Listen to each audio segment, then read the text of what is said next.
Look, I'm going to show you exactly how to create these skeleton animation videos that have been pulling millions of views across YouTube, TikTok, and Instagram. From the initial idea all the way to the final export, the entire workflow. And just so you know where this is coming from, I've been running faceless channels for the past 2 years. And before that, I was working behind the scenes on some pretty big channels. As for these specific types of videos that we'll be creating, the results have been pretty consistent. Videos hitting anywhere from 500,000 to 2 million views across multiple different platforms. Now here's what I noticed. Most people try to make these videos by redesigning every video, manually scripting every scene, and wonder why nothing looks consistent. This system that we'll be getting into removes all of that. I'm going to walk through the entire process: ideation, scripting, character creation, visuals, animation, voice production, and editing. Now, to be transparent, the tools I'll be using are not completely free. The workflow I use costs around 50 cents to $2 per video when you factor in AI tools and credits. But the trade-off is speed and scalability. You can produce a finished video in about an hour once you have the system down.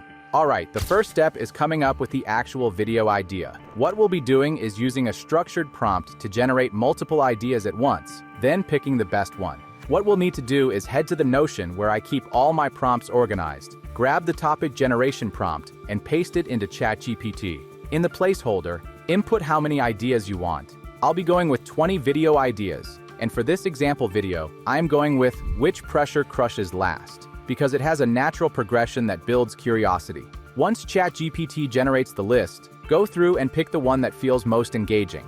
If nothing interests you or seems good to put into production, just regenerate around a different theme. Now, once you have the topic, we'll move to scripting. So instead of scripting things manually, we'll just use a scripting prompt from the Notion that's specifically designed for short-form content. Paste it into ChatGPT, insert your video topic, and include the options or progression you want the script to cover. For the pressure video, I listed different objects and settings to test, from weakest to strongest. ChatGPT generates the full script broken into tight segments, usually 5 to 10 seconds of narration per scene. Each segment builds on the last one, escalating in intensity.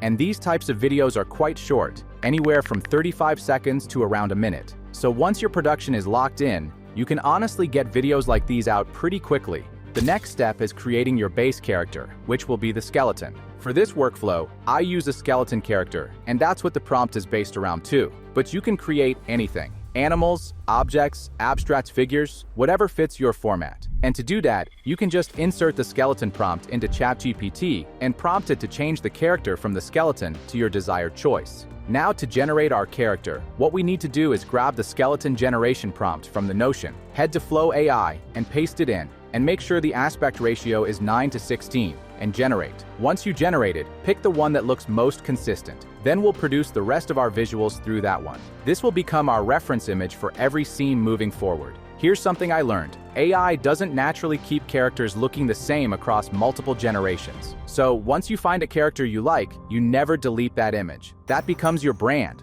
That's the principle. Consistency beats novelty. Recognition beats creativity. Reuse beats reinvention. That's why these videos feel professional, even when they're simple. Alright, now that we have the base character, we need to generate the actual scenes. So go back to ChatGPT and prompt it to generate an image depicting the specific scene you need. For the first scene, I need the skeleton inside of shallow water. So I prompted ChatGPT to generate me a text-to-image prompt. I copied it, went back to Flow, and pasted it under the base skeleton image I generated. I repeat this process for every scene in the script. Go back to ChatGPT, copy the scene description, prompt it to turn it into a text-to-image prompt. Paste the prompt into Flow, and generate. Sometimes the first generation is almost never perfect. The scene doesn't match the vibe, or the character looks slightly off. So if that happens, just regenerate, adjust the prompt, or tell ChatGPT to add or remove elements. This part can take the most time, but once you get the hang of it, you can batch generate 10 to 15 images in about 5 minutes.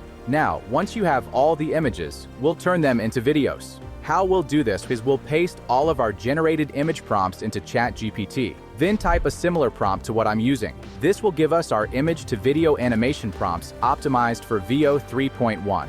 Then, once you have all of your prompts, head to Flow and use the frames to video feature because ingredients to video doesn't work for 9:16 ratio content. Upload the first image. Make sure the aspect ratio is set to 9:16. Paste the image to video prompt and generate. Takes about 1 to 2 minutes to generate for each scene. The process is the same for every scene. Upload the image, paste the image to video prompt, and generate. Here's what I learned. If the animation feels too slow or doesn't match the energy of the narration, adjust the prompt and regenerate. You can tell ChatGPT to make it faster, add more movement, or change the camera angle. This is where you'll burn through credits and time if you're not careful, but it's worth it to get the motion right. This is why these videos feel professional even when they're simple. The motion matches the narration. The next step is generating the voiceover. You can use any text-to-speech software, but I am going to use 11 Labs. Before we generate the voice, we'll need to clean up the script. The script has a bunch of timestamps, so we'll need to paste it back into ChatGPT and tell it to remove the timestamps, but keep the script unchanged.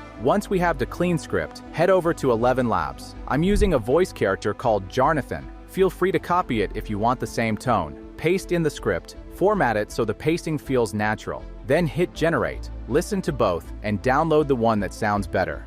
Alright, the final step is editing everything together. I'm going to use CapCut because it's free and the editing process is very simple. It should only take about 15 minutes once you have the workflow down. The first step is aligning the video scenes to match the voiceover. I drop the voiceover into the timeline, then layer the video clips on top, making sure each scene matches the narration. I mix it up by incorporating both the still images and the animated videos to extend the length of each scene and keep the visuals matched up with the voiceover. I also use a few features to add variety. For some clips, I use the reverse feature, and to do that, just right-click the scene, go to Edit, and select Reverse. For others, I use the mirror feature. Same process, right-click, edit, mirror. Then we'll need to add captions using CapCut's auto-generation feature. Go to Text, select Captions, hit Auto-Generate, and customize the caption style. You can't get this part wrong, so be creative, but just make sure it's legible. Next is finalizing the sound. This is optional. You can either keep the video clips muted or raise the volume to around -18 decibels to add subtle sound effects. I wanted my video to have a bit of ambient sound, so I raised the volume of the clips slightly.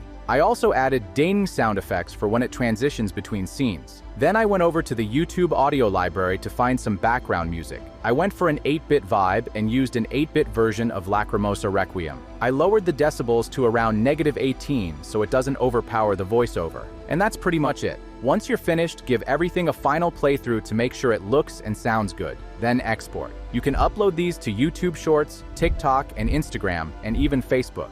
That's the full workflow.